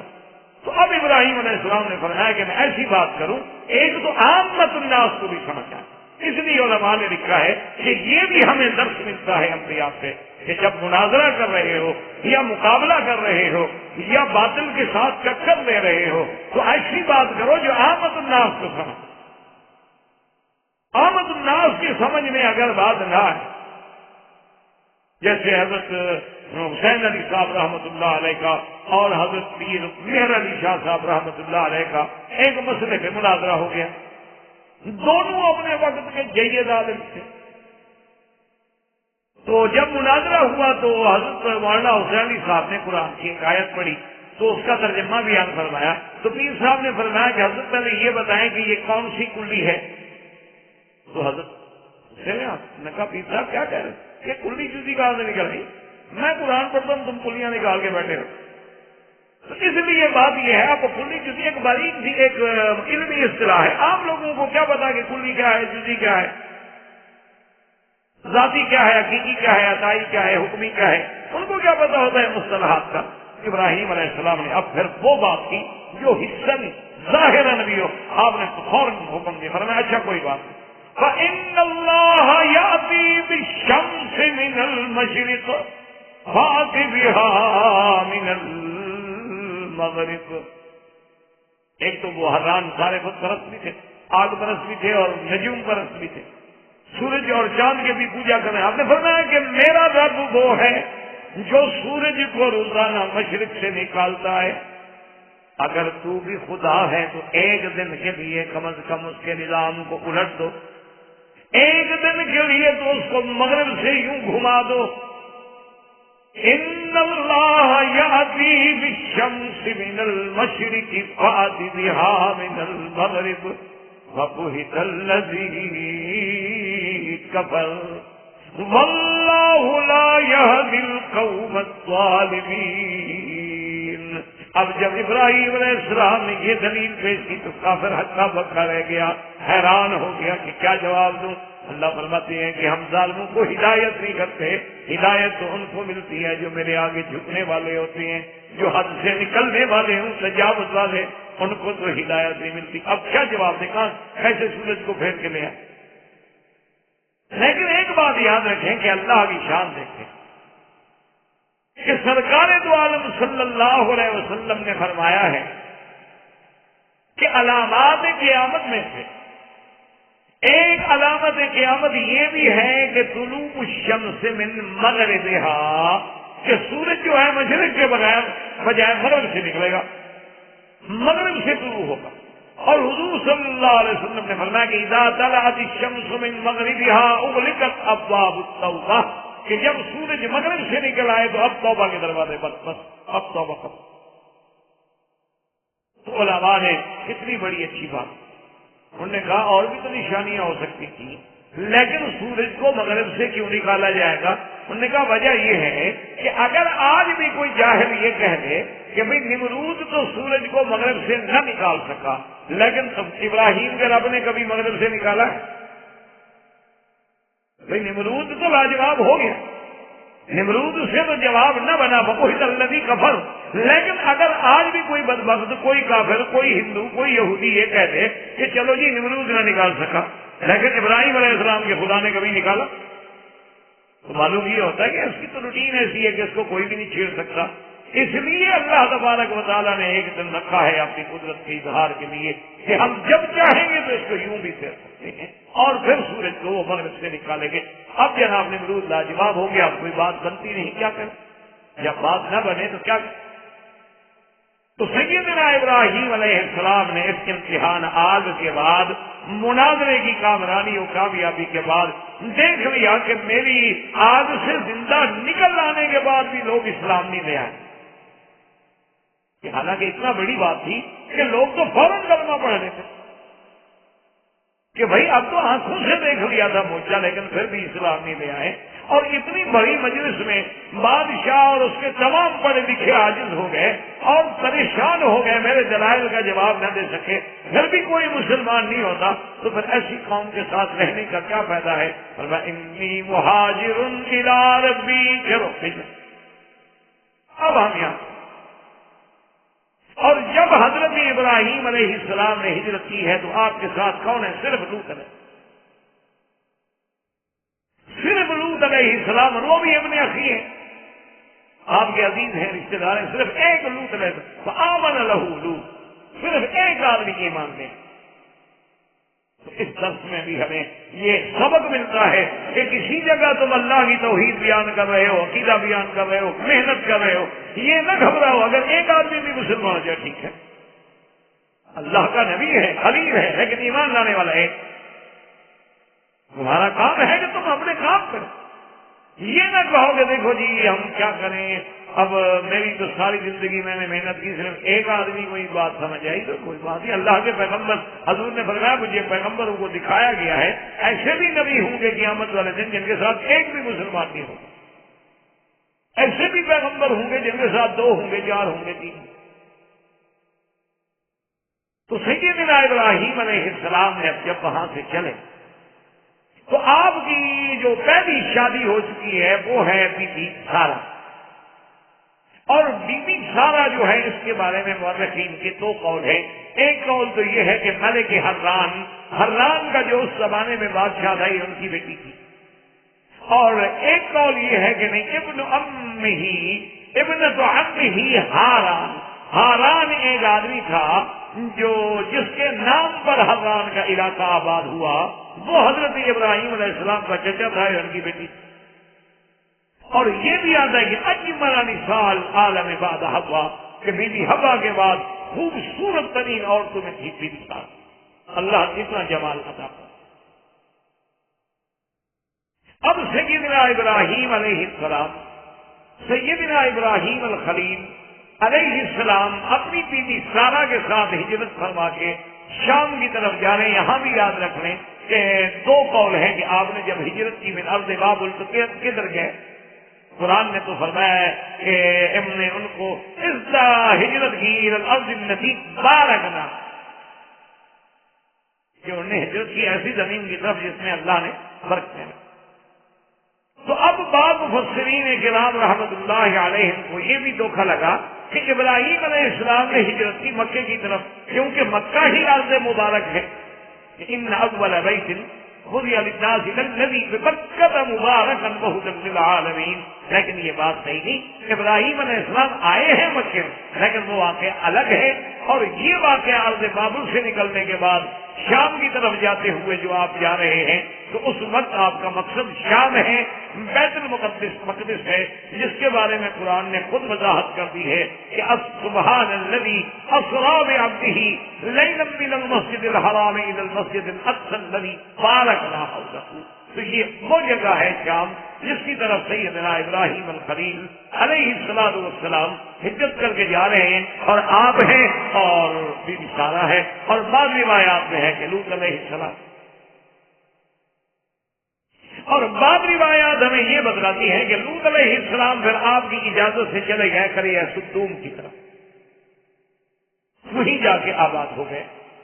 یہ قریہ سدوم جو ہے یہ آج کل جسے آپ اردن کہتے ہیں، یہ آج کل اردن کے علاقے میں وہ جگہ ہے، اور اسی جگہ وہ دریا بھی موجود ہے، وہ جگہ بھی موجود ہے جسے بحر المیت کہا جاتا ہے، یعنی ایسا پانی کہ جس میں آج بھی کوئی زندہ چیز زندہ نہیں بچ سکتی۔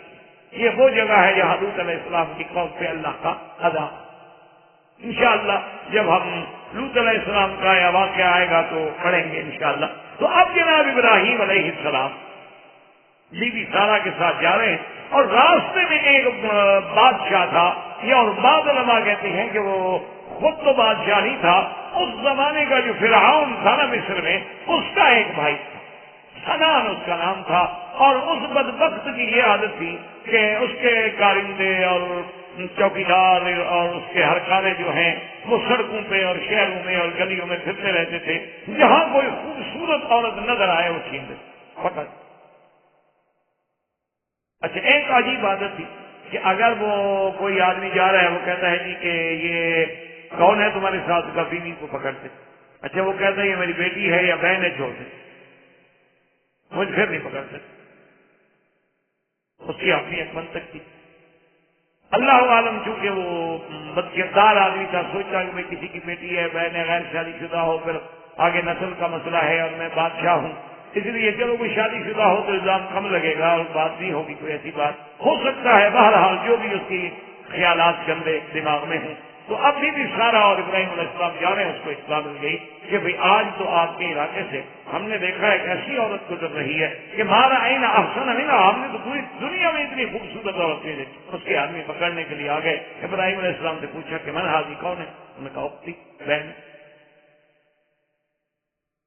انہوں نے کہا اچھا جو بھی ہے ہم نے بادشاہ کے پاس لے جانا۔ ابراہیم علیہ السلام نے فرمایا سارا سے کہ دیکھو اپنا اب جو میں نے کہا ہے تم نے بھی وہی کہنا ہے، کیونکہ نہیں سارا آنا وان تھی اس وقت پوری زمین پر اس وقت اللہ کے نام لینے والے ہیں، تو ہے یا میں، اس وجہ سے اخوت دینی تو موجود ہے، انما المؤمنون اخوۃ، ہر ایمان والا بھائی ہوتا۔ انہوں نے کہا تو سارا کو لے کے جب وہ چلے گئے اور اس وقت کے اس بادشاہ نے جب سارا کا جمال دیکھا تو وہ حیران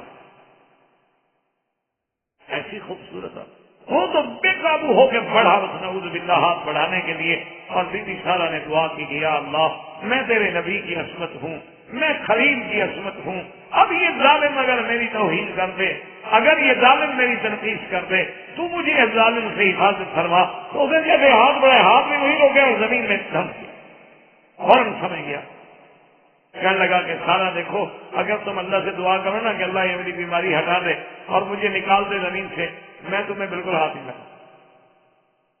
انہوں نے کہا ٹھیک ہے، حضرت بیوی صاحب نے دعا کی، ٹھیک ہو گیا۔ جب ٹھیک ہو گیا 5-4 منٹ کے بعد پھر خناس دماغ میں سوار ہو گیا، پھر حملہ کیا بیوی نے، پھر اسی طرح بیوی صاحب نے دعا کی، آپ پھر وہی لگڑے ہو گئے اور زمین میں دھس گئے۔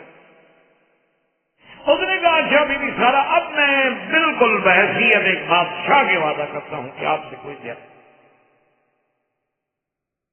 بی بی سارا نے پھر دعا کی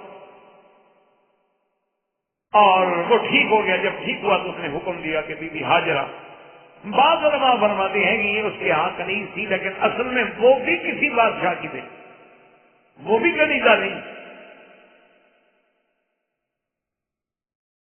تو بی بی ہاجرہ کو بطور خادمہ انہوں نے کہا یہ کنیز بھی لے جاؤ، یہ آپ کی خدمت کے لیے رہے گی اور میں آپ کو چھوڑتا ہوں۔ آپ نے لوگوں کو بلایا اور کہا کہ یہ تو کون میرے پاس نہیں ہے، تو کوئی جن میں تو ہے نہیں۔ انہوں نے کہا جی ہم نے دیکھا خوبصورت ہے، میں کیا پتا۔ تو حضرت ابراہیم علیہ السلام نماز پڑھ رہے تھے تو کتابوں میں آتا ہے کہ جب بی بی صاحبہ قریب آئیں تو اشارہ کر کے پوچھا کہ مریم کیا ہوا؟ تو بی بی صاحبہ نے کہا کہ رد اللہ کید الکافر والفاجر فی دہرہ، اللہ نے اس بادشاہ کا کفر، اس کا ظلم جو تھا، اللہ نے اس کے مکر کو اسی کے اوپر پلٹ دیا ہے۔ اللہ نے مجھے محفوظ رکھا ہے، اللہ نے میری عصمت کی حفاظت کی ہے، اور انہوں نے مجھے بی بی ہاجرہ بھی ساتھ دی ہے بطور خدمت کے، اور ہدیہ لے کے میں واپس آئی ہوں۔ اور پھر یہاں سے سیدنا ابراہیم علیہ الصلوۃ والتسلیم جو ہے ہجرت فرماتے ہوئے آپ ارض شام میں تشریف لے آئے۔ وہاں جب پتہ لگا کہ قوم کے کچھ کفار نے لوط علیہ السلام کو قید کر لیا ہے تو سیدنا ابراہیم الخلیل علیہ السلام جو ہیں اس دور میں 313 اور بعض روایات میں ہے کہ 318 آدمی لے کر وہاں پہنچے اور حضرت لوط علیہ السلام کو ان کے پنجے سے چھڑایا اور عزت و احترام کے ساتھ لے کے آئے، اور اس کے بعد ان کو مستقلاً قریہ سدوم میں بھیج دیا گیا، اور آپ نے اپنا مقر اور مستقر جو ہے وہ ارض شام کو بنا لیا، اور وہیں پر آپ نے ایک بہت بڑی عظیم عبادت کا ایک قبہ بھی بنایا، جسے آج کل صخرہ کے ساتھ جو قبہ ہے کہتے ہیں یہ بھی اس کا بانی جو ہے وہ سیدنا ابراہیم الخلیل علیہ السلام ہے۔ اور وہیں جب آپ رہنے لگے اور پہلی بیوی جو ہے بی بی سارا، اس سے آپ کی کوئی اولاد نہیں، اس سے حضرت کی کوئی، کیونکہ کہتے ہیں کہ بی بی صاحبہ جو تھی ان میں یعنی وہ عاقلہ تھی جن کو اولاد نہیں ہوتی، بانجھ تھی، جسے ہم اردو میں کہتے ہیں کہ بانجھ تھی۔ تو اب اللہ تبارک و تعالیٰ سے سیدنا ابراہیم علیہ السلام نے جو ہم نے آپ کے سامنے آج کے سبق اور درس میں آیات پڑھی تھی کہ قالوا بنوا له بنيانا فألقوه في الجحيم وأرادوا به كيدا فجعلناهم الأسفلين۔ اللہ نے فرمایا ان کافروں نے بڑی کوششیں کی، بڑی قید کی، فکر کیا، تدبیریں کی، لیکن ہم نے ان کو ناکام کر دیا۔ وقال انی ذاہب الی ربی سیہدین، آپ نے پھر ہجرت کی مناظرہ کے بعد اور اس کے بعد دعا مانگی رب ھب لی من الصالحین فبشرناہ بغلام حلیم۔ اللہ سے دعا مانگی کہ یا اللہ مجھے بھی اولاد عطا فرما، یا اللہ مجھے بھی صالح اولاد عطا فرما، علم و حوصلے والی اولاد عطا فرما۔ تو اب سیدنا ابراہیم علیہ السلام ہجرت کے بعد بی بی سارا کے اس ابتلا کے بعد شام میں تشریف لے آئے، زندگی باقی تو بات باقی۔ اللہ تعالی اعلم وعلمہ ختم۔ برادران اسلام، واجب الاحترام بزرگوں، دوستوں اور بھائیوں، الحمدللہ کہ ان دروس دروس پاک میں جن کا تعلق قصص الانبیاء علیہم الصلاۃ والتسلیم سے ہے، ہم سیدنا ابراہیم الخلیل علیہ الصلاۃ والسلام کے قصہ مبارک کے بارے میں پڑھ رہے تھے اور سن رہے. سیدنا ابراہیم علیہ السلام، جیسا کہ آپ نے دروس سابقہ میں سنا،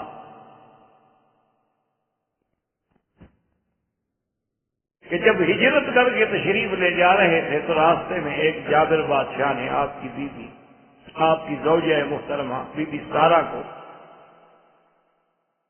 زبردستی آپ سے چھینا، اور اس کے بعد اس نے بری نیت سے بی بی صاحبہ پہ حملہ کرنے کی کوشش کی، لیکن اللہ نے اس کے مکر کو، اس کے قید کو، اس کے برے ارادے کو ختم کر دیا. وہ وہی زمین میں دھنس گیا، اور بی بی صاحبہ کی دعا سے ہی پھر اس کو نجات ملی، اور آخر میں اس نے بی بی ہاجرہ بی بی سارہ کو بطور انعام بھی عطا کی اور معافی بھی مانگی کہ میں نے زیادتی کی ہے، لیکن اللہ نے آپ کو محفوظ رکھا ہے، تو اب آپ مجھے معاف کر دیں، پھر مجھے بد دعا نہ دیں. اور بی بی ہاجرہ ان کو دیکھ کے ابراہیم علیہ السلام کی خدمت میں گئی. سیدنا ابراہیم علیہ السلام بے حد پریشان کہ آخر ایک انسان ہو، اس کی بیوی کو کوئی ظالم چھین کے لے جائے تو اس پہ کیا گزرتی ہے، جب پتہ بھی ہو کہ وہ ظالم اس قسم کا آدمی ہے، غلط کار ہے. بی بی سارہ جب واپس آئی تو سیدنا ابراہیم علیہ السلام نواز کی کیفیت میں تھے، اور اسی طرح بعض روایات میں آتا ہے کہ آپ نے اشارہ کیا کہ ماہیم کیا ہوا، تو بی بی سارہ نے عرض کیا کہ ان اللہ رد کید الکافر فی قہرہ، اللہ نے اس کافر و ظالم کی مکر کو اسی پہ لوٹا دیا ہے، اللہ نے مجھے محفوظ رکھا. جب ابراہیم علیہ السلام فارغ ہوئے تو بی بی سارہ نے سارا واقعہ سنایا، ساری کیفیت سے آگاہ کیا، اور یہ بھی بتلا دیا کہ انہوں نے اب تو ہمیں بی بی ہاجرہ جو ہے وہ بھی ساتھ میں انعام میں دی ہے. یہ بی بی ہاجرہ جو ہیں یہ مصریہ ہیں اور قبطیہ، اور یہ بھی بہت بڑے خاندان سے تعلق رکھتی ہیں. یہ کوئی باندھی یا کنیز یا غلام نہیں تھی، مملوک نہیں تھی، لیکن جب باپ نے اپنے قبضے میں رکھا ہوا تھا تو بی بی ہاجرہ کے پاس اب بی بی صاحبہ کی خدمت میں بی بی ہاجرہ آ گئی بی بی سارہ کے ساتھ، اور ابراہیم علیہ السلام ان کو لے کے اپنے سفر پہ روانہ ہوئے. اور اسی ضمن میں ایک بات آئی تھی جو حدیث صحیح میں بھی موجود ہے کہ سیدنا ابراہیم علیہ السلام نے زندگی میں کبھی جھوٹ نہیں بولا الا ثلاث کذبات، مگر 3 مقام. اور وہ 3 مقام کون سے ہیں؟ پہلا مقام تو وہ ہے کہ جب آپ سے ان لوگوں نے پوچھا کہ بھئی ہمارے ان آلہہ کو، ہمارے ان معبودان کو کس نے مارا ہے، توڑا ہے، تو آپ نے فرمایا کہ بل فعلہ کبیرہم ھذا، کہ وہ جو بڑا ہے اسی نے توڑا. تو یہ بھی ایک قسم کا جھوٹ ہے. آپ نے حالانکہ توڑا تو ابراہیم علیہ السلام نے خود ہے. اور دوسری بات یہ تھی کہ جب قوم آئی ان کو دعوت دینے کے لیے کہ آپ ہمارے ساتھ عید پہ چلیں، ہمارے ساتھ جشن میں شریک ہوں، فنظر نظرۃ فی النجوم فقال انی سقیم، آپ نے آسمان کے تاروں کی طرف دیکھا اور کہا کہ میں تو بیمار ہوں، حالانکہ بیمار نہیں. اور تیسری بات جو ہے سیدنا ابراہیم علیہ السلام کے بارے میں کہی گئی کہ جب اس جبار بادشاہ نے آپ کی بیوی کو پکڑا تو آپ نے یہ بات بتلا دی تھی کہ اگر وہ تم سے پوچھے کہ تم کون ہو تو بتلا دینا کہ میں بہن، کیونکہ مجھ سے پوچھا ہے کہ تمہارے ساتھ کون ہے، تو میں نے کہا ہے کہ میری بہن ہے. تو تم نے بھی یہی بات کہنی، حالانکہ وہ بہن نہیں تھی. تو کیا لہذا یہ صحیح حدیث مبارک میں ہے، اور اس میں لفظ بھی یہی آتے ہیں کہ ثلاث کذبات تو یہ 3 جھوٹ ہیں بہرحال. لیکن ایک بات یاد رکھیں کہ محدثین نے اور علماء نے مفسرین نے جن کو اللہ نے قرآن و حدیث سے ایک نسبت اور اس کی فہم عطا فرمائی ہوتی ہے اپنی رحمت سے، انہوں نے کہا ہے کہ یہ بطور ظاہر تو کہا گیا کہ ورنہ حقیقت میں یہ کذب نہیں تھا. اللہ کے نبی تو معصوم ہوتے. اگر اللہ کا نبی نعوذ باللہ اس سے جھوٹ بولنا ثابت ہو جائے تو اعتبار کیا ہے؟ پھر تو اس کی ساری دعوت کا حصہ ہی ختم ہو جاتا ہے کہ ہو سکتا ہے نعوذ باللہ یہ بھی جھوٹ بول رہے ہیں.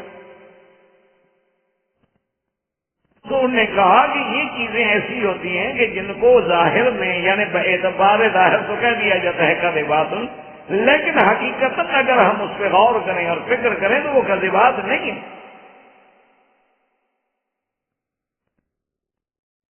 جیسے کہ یوں سمجھیں کہ سیدنا عمر رضی اللہ تعالی عنہ نے رمضان المبارک کے مہینے میں یہ دیکھا کہ کچھ لوگ ایک حافظ کے پیچھے کھڑے ہیں 4 آدمی، اور کچھ وہاں 5 کھڑے ہیں اور 10 کھڑے ہیں اور 2 کھڑے ہیں. تو حضرت عمر پہ بڑی عجیب بات کرا گزری. انہوں نے کہا کہ عجیب بات ہے، رمضان المبارک کا مہینہ ہے اور ہر آدمی اپنی 4 آدمی لے کے کھڑا ہے، تو اچھی بات نہیں لگتی. لو جمعنا علی امام واحد، اگر ہم سب کو ایک امام پہ اکٹھا کر کے کھڑا کریں تو کتنی بڑی جماعت ہوگی. تو امیر المومنین رضی اللہ تعالی عنہ نے حضرت عمر نے ابی ابن کعب جو سب سے بڑے قاری تھے قرآن کے، ان کو بلایا اور کہا کہ مہربانی فرمائیں کل سے آپ تراویح پڑھا دیا کریں. اور تمام صحابہ کو حکم دے دیا ابھی تراویح صرف ابی ابن کعب کے پیچھے ہوگی. بعد میں اگر کسی نے قرآن پڑھنا ہے منزل پڑھنی ہے اپنی پڑھتا رہے، لیکن تراویح جو ہے وہ صرف حضرت ابی ابن کعب کے پیچھے ہوگی. اب جناب جب دوسری رات آئی اور حضرت ابی ابن کعب نے تراویح پڑھانی شروع کی اور اتنی بڑی مسجد حضرت پاک کی مسجد بھر گئی، تو حضرت عمر خوش ہوئے، فرمایا کہ ماشاءاللہ دیکھیں نا آج کتنا اللہ کی عبادت کا منظر آ رہا ہے. نعمت البدعۃ ھذہ، کہ بھی یہ بڑی اچھی بدعت. اب حالانکہ اس پر لفظ تو بدعت کا اطلاق کیا گیا، لیکن اگر وہ بدعت حقیقی معنوں میں بدعت ہے جو سنت کے مقابلے پہ ہوتی ہے تو اچھی کیسے ہو سکتی ہے؟ جو چیز سنت کے مقابلے پر ہو، نعوذ باللہ ثم نعوذ باللہ، کل بدعۃ کل محدثۃ بدعۃ وکل بدعۃ ضلالہ، وہ تو ہر بدعت گمراہی ہوتی ہے، وہ اچھی کیسے ہو سکتی ہے؟ اور پھر خلیفہ ثانی حضرت عمر جو حکم کریں وہ تو سنت ہے. علیکم سنتی و سنت الخلفاء الراشدین المہدیین، سرکار دو جہاں نے فرمایا کہ میری سنت اور میرے خلفاء کی سنت کو مضبوطی سے پکڑو. ابو بکر عمر کا تو حضور نے باقاعدہ نام لے دیا کہ فاقتدوا بالذین من بعدی ابی بکر و عمر، کہ میرے بعد اگر کسی کی اقتدا کرنی ہے تو ابی بکر و عمر کی اقتدا. اس کا کام کیسے بدعت ہو سکتا ہے؟ اور پھر جب مسجد میں نماز پڑھنے والے کون ہیں؟ صحابہ. پڑھانے والا کون ہے؟ صحابی. تو جب سارے صحابہ کسی مسئلے پہ اکٹھے ہو جائے اور اعتراض نہ کریں تو اجماع صحابہ ہو گیا. اجماع صحابہ کا تو وہی مقام ہے جو سنت رسول کا مقام ہے، تو وہ بدعت کیسے ہو سکتا ہے؟ تو اس لیے بات سمجھیں کہ بدعت کا معنی ہوتا ہے نئی چیز. تو حضرت عمر نے فرمایا کہ ہے تو نئی چیز نا کہ جی پہلے ہر کوئی علیحدہ پڑھتا تھا اور آج ماشاءاللہ ایک امام کے پیچھے کھڑے ہو کے تراویح پڑھی جا رہی ہے. ایک نئی چیز ہے لیکن ہے بہت اچھی. اس سے مراد وہ لغوی بدعت مراد ہے، اصطلاحی اور شریعت والی بدعت مراد نہیں. اچھا اسی طرح بات ہوتا ہے اس میں کہتے ہیں توریہ فی الکلام، یعنی اپنی بات کو ایسے انداز میں کریں کہ دوسرے کو سمجھنے میں مشکل پڑ جائے، اس کو کہتے ہیں توریہ. کہ جب بھی اخت موسیٰ علیہ السلام، موسیٰ علیہ السلام کی بہن اپنے بھائی کو ڈھونڈتے ڈھونڈتے ڈھونڈتے جب فرعون کے گھر میں پہنچی، دیکھا کہ اتنی عورتیں اور اتنا ہے اور ایک بچہ ہے رو رہا ہے، پوچھا کیا بات ہے؟ پہچان بھی گئی کہ موسیٰ میرا بھائی ہے. پوچھا کہ کیوں رو رہا ہے؟ میں نے کہا کسی کا دودھ نہیں پیتا بچہ. کتنی دائیاں بلائی گئیں، کتنی عورتیں بلائی گئیں، کتنی مرغیاں بلائی گئیں، دودھ والی خواتین کو طلب کیا گیا، بچہ منہ نہیں لگا تھا اور بھوکا ہے، رو رہا. تو بی بی صاحب نے کہا کہ اچھا میں تم کو ایک گھرانے کے بارے میں خبر دیتی ہوں وَلَدُلُّكُمْ إِلَىٰ أَهْلِ بَيْتٍ يَدْخُلُونَ، ایک گھرانے کے بارے میں خبر دیتی ہوں ہم لہو ناصحون، اور وہ گھرانہ اس کو سنبھال لے گا، وہ بیوی بڑی صالحہ ہے، بڑی نیک ہے، اور وہ خیر خواہ بھی ہے۔ آپ بیوی کے منہ سے نکل تو گیا نا کہ ہم لہو ناصحون، وہ گھرانہ جو ہے موسیٰ علیہ السلام کا خیر خواہ ہے۔ وہ فرعون تو بڑا کایا تھا، اس کو تو فوراً شبہ ہو گیا، اس نے کہا اس سے پوچھو کہ اس کو کیسے بتایا کہ وہ گھرانہ اس بچے کا خیر خواہ ہے؟ اس کا مطلب ہے بچے کو جانتی ہے کہ ہمیں بتایا کہ اس کا بیٹا ہے۔ تو اب جناب وہ تفتیشی افسران جو ہوتے ہیں آگے، شاہ کے وفادار جو شاہ سے زیادہ خوش آمدی ہوتے ہیں، وہ جناب جب آگے بڑھے تو انہوں نے کہا کہ کیسے تمہیں پتہ لگا؟ آخر تم نے یہ جو کہا، اس نے کہا تم سمجھے نہیں، میں نے کہا ہم لہو ناصحون، یعنی فرعون کا خیر خواہ ہے وہ گھرانہ، میں نے یہ تھوڑا کہا کہ موسیٰ علیہ السلام کا خیر خواہ ہے، میں نے کہا ہم لہو ناصحون۔ اور میرا مقصد تو یہ تھا کہ ہم لہو، یہ نہیں تھا کہ لہو ایسے کام کا میرے گلے پڑ گیا، میں نے یہ تھوڑا کہا کہ موسیٰ ہم ناصحون علی موسیٰ، میں نے نام لیا، میں نے کہا ہاں نام تو نہیں، انہوں نے کہا اب یہی تو میں کہہ رہی تھی کہ وہ گھرانہ بھی اچھا ہے اور خواب فرعون کا بھی بڑا خیر خواہ ہے، بادشاہ کا بھی بڑا نمک خواہ ہے۔ نے کہا پھر تو اب توریہ ہو گیا۔ حالانکہ وضاحت دیکھا جائے تو بی بی صاحبہ کا کہنے کا مقصد یہ تھا کہ بھائی تھا نا، زبر نہ ہو سکا کیا بیٹھی بیچاری، لیکن جواب میں توریہ کر کے اس کو کذب نہیں کہا گیا۔ اسی طرح سیدنا ابی بکر صدیق رضی اللہ تعالی عنہ فرماتے ہیں کہ ہجرت کی رات میں جب سرکار دو عالم سیدنا محمد رسول اللہ صلی اللہ علیہ وسلم آگے آگے جا رہے تھے اور میں تھوڑا پیچھے چل رہا تھا تاکہ راز نہ کھل جائے، تو اتفاق سے ایک آدمی نکل آیا اور اس نے پوچھا کہ من هذا الرجل؟ انہوں نے کہا ابو بکر یہ آگے جو بندہ جا رہی ہے کون ہے؟ اب حضرت صدیق فرماتے ہیں کہ میرے لیے تو مسئلہ پیدا ہو گیا کہ اگر میں بتا دوں کہ محمد رسول اللہ صلی اللہ علیہ وسلم تو صاف بات ہے کہ ان کو شبہ ہوگا کہ اگر اللہ کے نبی ہیں تو وہ کیوں جا رہے ہیں اس وقت، اور اگر میں نہ بتاؤں تو صدیق ہو کے جھوٹ کیسے بولوں؟ تو اب میں نے کہا بھی کیا بتاؤں؟ اللہ نے فوراً میرے دماغ میں بات ڈال دی، میں نے کہا رجل یہدینی سواء السبیل، ایک بندہ ہے راستہ بتلاتا ہے۔ اب بات تو ٹھیک ہے، اللہ کا نبی راستہ ہی تو بتلاتا ہے، صراط مستقیم ہی تو بتلاتا ہے، تو جھوٹ بھی نہیں۔ اچھا اس نے کہا اچھا کوئی بندہ جا رہا تھا شہر سے راستہ پوچھا ہے، وہ راستہ بتلانے والا تھا، چلا گیا، تو بات بھی رہ گئی اور جھوٹ بھی اس کو کہتے ہیں توریہ فی الکلام، یعنی ایسے انداز میں کلام کی جائے کہ اس کلام کا رخ جو ہے دونوں طرف پھیرا جائے، لیکن مقصد اس کا فائدہ ہے کسی کو بچانا، کسی کی جان بچانی ہے، کسی کا تحفظ کرنا ہے، ورنہ خدا نہ خاصا دشمن کو پتہ چل جائے تو حضور صلی اللہ علیہ وسلم کو اتنا نقصان پہنچے۔ تو سیدنا ابو بکر صدیق نے توریہ۔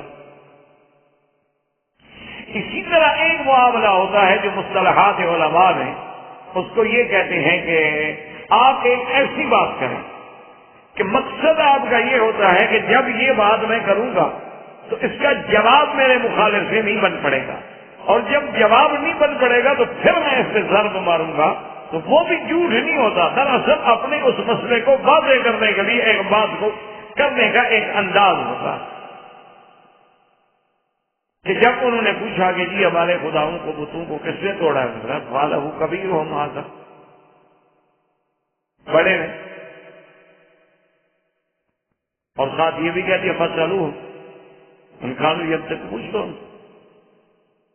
اب واپس آ کرنے کا جی وہ تو بولتے نہیں ہو، یہی تو موسیٰ ابراہیم علیہ السلام ان کو کہلانا چاہتے تھے نا کہ آپ نے منہ سے یہ بدبخت بولے نا، وہ جی وہ ہمارا وہ تو بولتے نہیں، وہ تو کیسے بتا سکتے ہیں، وہ تو کچھ نہیں بتا سکتے۔ اُفِّلْ لَكُمْ وَلِمَا تَعْبُدُونَ مِن دُونِ اللَّهِ، اور ظالموں خود کہہ رہے ہو کہ کچھ بتا نہیں سکتے، جو اپنے مارنے والے کو نہیں بتا سکتے، جو اس کا ہاتھ پکڑ کے اس کو نہیں روک سکتے، تمہارے نفع نقصان کے مشکل کشا کیسے بن سکتے ہیں، تمہارے حاجت روا کیسے بن سکتے ہیں؟ ایک بات ہوتی ہے اس بات کو کہنے کے لیے، تو بظاہر تو یہ کہہ دیا کہ کبیرہم ھذا، بظاہر تو جھوٹ ہے، حالانکہ جھوٹ نہیں، مقصد یہ تھا کہ ان کو اللہ کی توحید تک پہنچانے کا ذریعہ یہ تھا کہ ایسی بات کرو کہ بل خصم کے پاس کوئی جواب ہی نہیں۔ اسی طرح جب انہوں نے فرمایا کہ میں نظرۃ فی النجوم وقال انی سقیم، کہ تاروں کی طرف دیکھا، چونکہ وہ تو خود تاروں کو مانتے تھے نا، ان کے نزدیک تو تارے سارا نظام چلانے والے ہیں، اور کہا انی سقیم، میں بیمار ہوں۔ تو علماء نے لکھا کہ کہنے کا مقصد یہ تھا اس سے بڑی کوئی بیماری ہوگی اللہ کے نبی کی کہ اس کے سامنے شرک ہو رہا ہو، یہ تو روحانی بیماری میں مبتلا۔ ابراہیم علیہ السلام نے کوئی جھوٹ نہیں بولا۔ یا مانا یہ ہوتا ہے سقیم مانا کہ میں بیمار ہونے والا ہوں، یعنی خیال ہے کہ میں تو آگے کسی وقت بیمار ہو سکتے ہیں، وہ بھی جھوٹ نہیں ہے، وہ بھی جھوٹ نہیں ہے، کسی وقت بھی ابراہیم علیہ السلام بیمار ہو سکتے ہیں۔ اور اسی طرح جو بی بی سارہ کے بارے میں فرمایا کہ وہ میری بہن ہے، یہ بھی جھوٹ نہیں تھا، اس لیے کہ آپ نے یہ باقاعدہ وضاحت کی کہ لم یکن فی الارض احد سوا، اس وقت زمین پر تیرے اور میرے سوا کوئی کلمہ پڑھنے والا نہیں، کوئی مسلمان۔ تو جب ہم دونوں ہی مسلمان ہیں، صرف صاف بات ہے کہ اسلام کا رشتہ تو یہی ہے کہ انما المؤمنون اخوۃ، کہ ہر کلمے پڑھنے والا ایک دوسرے کا بھائی ہوتا ہے، اس اعتبار سے اس کو بہن کہنا کوئی حرام نہیں۔ اسی طرح اگر دیکھا جائے تو ہر آدمی بھی حضرت آدم و حوا کی اولاد ہے، تو اس لحاظ سے بھی ایک باپ ایک ہی ماں ہے ہم سب کے۔ اگر مادہ بعیدہ دیکھا جائے تو باپ بھی ایک ہے اور ماں بھی ایک ہے، مادہ قریبہ دیکھا جائے تو باپ اور ماں الگ الگ ہو جائیں گے۔ اس لیے یہ بھی ابراہیم علیہ السلام کا جھوٹ نہیں تھا، بلکہ ظاہری شکل جو تھی اس کو کے ساتھ استعمال کیا گیا، ورنہ اللہ کے نبی جھوٹ سے پاک ہوتے ہیں، ہر گناہ سے پاک۔ سیدنا ابراہیم علیہ السلام جب روانہ ہوئے تو اس کے بعد آپ نے اپنے اللہ سے دعا وقال انی ذاہب الی ربی سیہدین رب هب لی من الصالحین فبشرناہ بغلام حلیم۔ جب آپ ہجرت کر کے چلے پھر آپ نے اللہ سے دعا مانگی کہ میرا مولا مہربانی فرمائے مجھے بھی کوئی بچہ تھا، لیکن لڑکا ہو اور حلیم حلم ہوا۔ اللہ تبارک و تعالیٰ نے آپ کی دعا جو تھی اور دعا مانگی کہ رب ہب لی من الصالحین، کیونکہ اولاد صالح ہو تو نہیں کرتے، ورنہ وہی اولاد آدمی کے لیے زحمت۔ اسی لیے بعض روایات میں آتا ہے کہ احیاناً کہ آدمی بہت اچھا ہوتا ہے لیکن ہلاک علی ید ولدہ، اولاد کی وجہ سے برباد ہو جائے، ہلاک علی ید اصدقائہ، دوستوں کی وجہ سے برباد ہو جائے، حالانکہ خود بہت اچھے۔ تو اس لیے آپ نے دعا مانگی، اس سے ہمیں سبق ملا کہ جب بھی آدمی دعا مانگے تو اللہ سے اولاد صالح مانگے، اور اگر اولاد موجود ہے تو ان کی صلاح مانگے کہ اصلح لی فی ذریتی انی تبت الیک وانی من المسلمین۔ کیونکہ اگر بچوں میں صلاح ہے تو پھر پورا گھر سمجھو آپ کا کامیاب ہے، اور اگر بچوں میں بگاڑ ہے تو گھر برباد ہو گیا، کوئی نسل تو اسی سے چل گئی۔ اللہ تبارک و تعالیٰ نے آپ کو بشارت فرما، اور اس کا قصہ یہ ہوا کہ ایک دن بی بی سارہ نے خود سیدنا ابراہیم علیہ السلام سے فرمایا، عرض کیا کہ حضرت یہ جو مجھے باندھی دی گئی ہے بی بی ہاجرہ، میں یہ آپ کو ہبہ کرتی ہوں، میں آپ کو ہبہ کر دیتی ہوں، تو لہٰذا آپ کی غنی ہو گئی، اب میری تو نہ رہی، تو میرا خیال یہ ہے کہ آپ اس کے ساتھ رشتہ ازدواج قائم کریں، ہو سکتا ہے اللہ ہمیں اس سے اولاد دے دے۔ مجھ سے تو اولاد ہوئی نہیں، 10 سال گزر گئے اور بی بی سارہ سے کوئی بچہ نہیں ہوا۔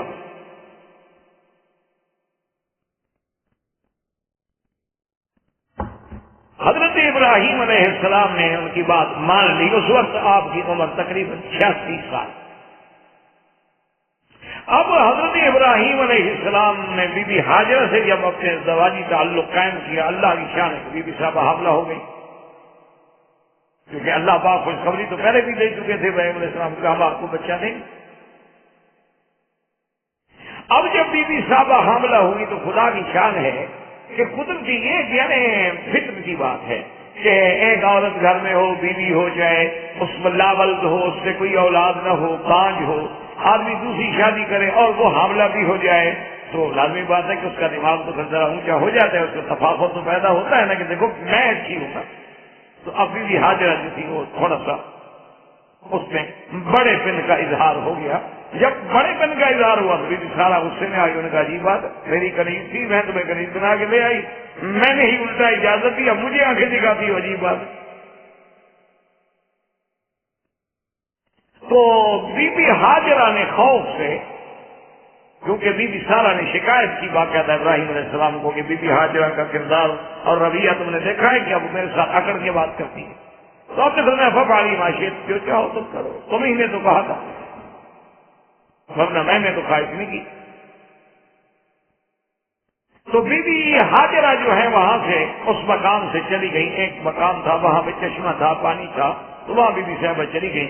ایک دن وہاں اکیلے بیٹھی ہیں کہ اللہ نے ایک فرشتے نے آگے خبر دی، فرمایا کہ بی بی کیوں گھبرا رہی، پتا ہے کہ تمہارے بطن میں کون ہے؟ تمہارے بطن میں جو بچہ ہے وہ تو بڑی شان والا بچہ ہے، اور اس کی ذریت میں اللہ ایسی عظیم شخصیتیں پیدا کرے گا جو مشارق الارض و مغاربہا، مشرق اور مغرب تک جن کا دبدبا ہوگا اور حکومت ہوگی. تم سے اتنے بڑے بیٹے کی ماں بننے والی ہو، تم کیوں چھوٹی چھوٹی باتوں میں گھبرا رہی ہو؟ اور ساتھ یہ بھی بتایا کہ فإذا بلغتی ہے کہ جب وہ بچہ پیدا ہو فسمیہ اسماعیل، اس کا نام بھی اسماعیل رکھو. تو بی بی صاحبہ بڑی تسلی. اب بی بی صاحبہ واپس آ. اسی دور میں کچھ روایات یہ بھی آتے ہیں کہ ایک دن بی بی سارہ کو پھر غصہ آیا. پھر جو غصہ آیا تو انہوں نے کہا کہ واللہ لاقطعن، خدا کی قسم ہے کہ میں بی بی ہاجرہ کے 3 اعضاء جو ہے نا کسی وقت موقع ملا تو کاٹ.